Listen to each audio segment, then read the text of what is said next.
Hey everyone, welcome back to episode 3, Rewiring Your Brain's Reward System.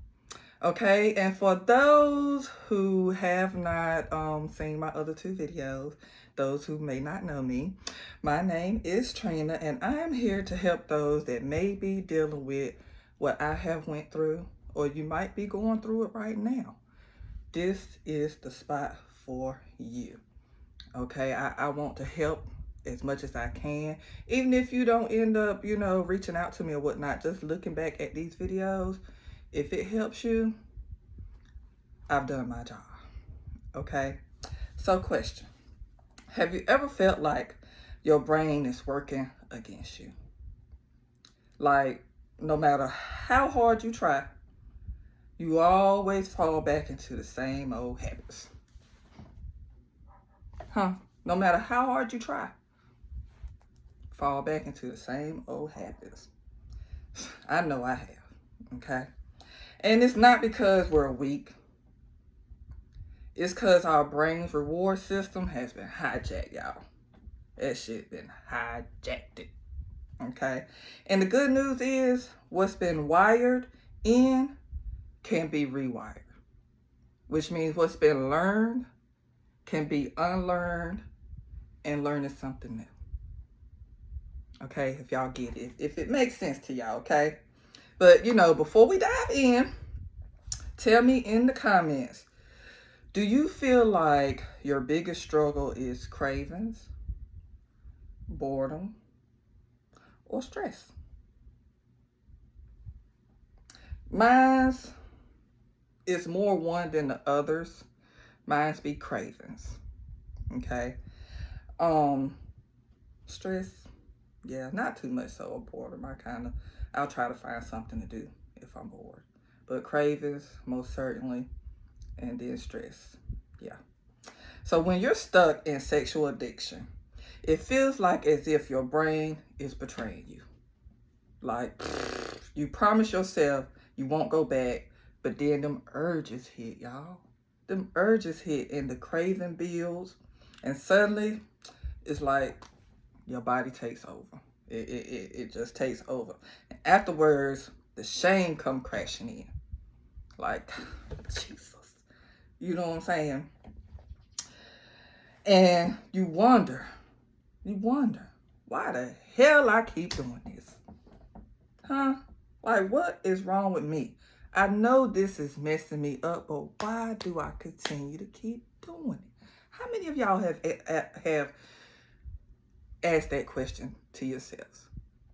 Like, why do you keep doing that to yourself, knowing the outcome of it? That cycle isn't proof that you're broken.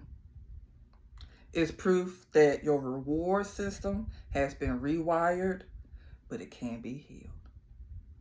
It can be healed, y'all. Living proof. Okay? Living proof that this can be done.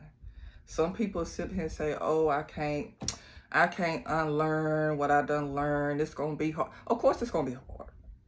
It ain't going to come easy. But if you put in that work, oh, baby. Woo, woo, woo. So here's the science, okay? Your brain has a reward system.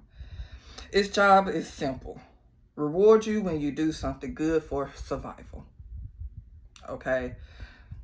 Like the little simple things in life, eating, connecting, even resting, okay? It releases dopamine. For some of y'all that don't know what dopamine is, that's that feel-good hormone, okay? To reinforce the behavior, all right? But when you overload the brain with artificial spikes, like compulsive sex, porn, or constant stimulation, the reward system gets hijacked. So there is such a thing as overstimulating yourself or trying to have something in place of something, artificial spikes, okay? Suddenly your brain starts screaming. This is the fastest way to feel good. Listen, for me, whenever I got stressed or whenever I got them cravings, yeah, it was the fastest way to feel good. But that feel good don't last but what, 5-10 minutes maybe, and then you back to being like, what the hell I do this for? Okay, so listen, over time, normal authentic joys like intimacy don't light up the brain anymore. Okay, it just you start to, that boredom starts to come in. Okay, like it does not do nothing for you anymore. Okay, and that's why you feel stuck chasing the high. Okay, while feeling empty at the same time. You sit there, you chasing that high, that feel good hormone. You want to be able to feel that same release again. But it don't last too long. And you start feeling like crap. Okay? But here's the beautiful part, y'all. Your brain is not frozen. It's constantly changing. That's called neuroplasticity. Okay? Just like your brain learned the addictive pattern, it can learn a new one. It most certainly can learn a new one. Every time you resist a craving, replace a trigger response with a healthy action. Okay? You're literally rewiring your brain when you do that. Just substitute it with something more positive, something much more healthier, something that won't make you feel like crap in the end. Okay? It can be done, my people. It can be done. I'm gonna just tell you a little short story. Just a little short story. I had became celibate, and I was celibate for a year. Didn't think I could do it. Everything came at me at one time. It was like, oh Jesus, I can't do this. But the fact that I was so sick and tired of the same old things that I was doing and not getting the results that I needed, I fought through it. I fought through the cravings. I fought through the boredom. I fought through the stress. Okay? And that number one person that helped me get through that is God up above, honey. I needed him in order to get through what I needed to get through. You know, I had friends to be able to talk to encourage me or whatnot, but him, first person I talked to. Okay? Think of it like this. You're walking your normal path every day. It becomes a trail. Okay? Addictions carved a deep trail in your brain. But when you're walking that new path, it's going to be hard at first, y'all. Like I said, it's going to be hard. But with repetition, it becomes your new trail. It does. And let me tell you, it's a beautiful thing. It's a beautiful thing, y'all. Okay? So listen. For me, well, let me just do this. We have a 2-minute replacement rule. This is what I want for y'all to do. Okay? When cravings hit, instead of fighting it for hours, commit to 2 minutes of action. Okay? 2 minutes of replacement action. Cravings, exercise. Me, last year while I was going through I exercised. I went to the gym pretty much almost every day. Or every other day. You know, that's how I got my stress out. That's how, you know, I went and I got in that gym and I did my thing. It lost me some good weight too. You know what I'm saying? But also, I use my toys as well. When I get that urge hit and stuff and whatnot, I have one in particular toy that I use, the womanizer. Oh, it gets me right within 2 minutes. And then I'm back okay. I'm all right. I could go ahead about my day. Okay? Feeling restless? Put on some music and dance for about 2 minutes. You know, whatever it is that you like. You know what I'm saying? It's going to take your mind off of it. Feeling lonely? Check up on a loved one, a friend. See how they doing. You know what I'm saying? You never know what others are going through. You know, somebody could be going through something even worse than you. Reach out. Reach out and touch someone. Okay? Why 2 minutes? Why 2 minutes, Trina? Because the short window interrupts the cycle, gives your brain a new hit of dopamine, and buys you some time. Yes, it do. It buys you some time. Okay? So what I want y'all to do is comment below, all right, what it is that you can do to distract yourself for 2 minutes. Okay? And listen, so imagine this. Instead of your brain running, you run your brain. You got the power.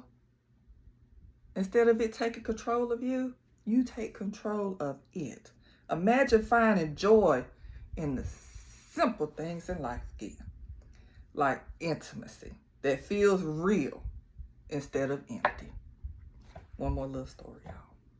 So this is why I went celibate, because I mean, I ain't feel nothing. You know, I felt empty. It was nothing. So I had to stop. I knew people I was dealing with and stuff, they ain't care neither. They just wanted to bust a nut. You know what I'm saying? We all grown. Let me talk to y'all. Okay? So that even gave me more motivation to remain celibate for as long as I remained celibate for. Okay? I wanted what was for me. I wanted someone who could respect my values, respect what I'm trying to do or wanting to do in life, have some goals. You feel what I'm saying? And I found him. I did. You know, he is everything that I ever asked for, that I ever want. And he supports me. He supports me in what I do. And I love him for it. Okay, all right, let me get back on subject. I just had to tell y'all that. You know, just wait. Wait. Find something to replace it with. Okay? What you think you're looking for out there is not out there for you. Let it come find you. Okay? Let it come find you. Do what you have to do to get yourself together.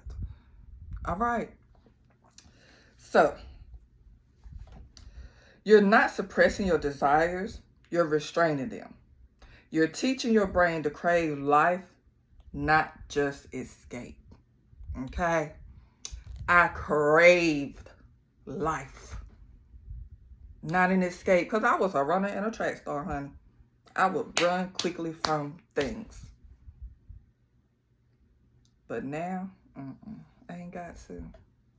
I don't have to. I living my best life. Do you hear me? And I want y'all to live y'all best life too. Okay? Every time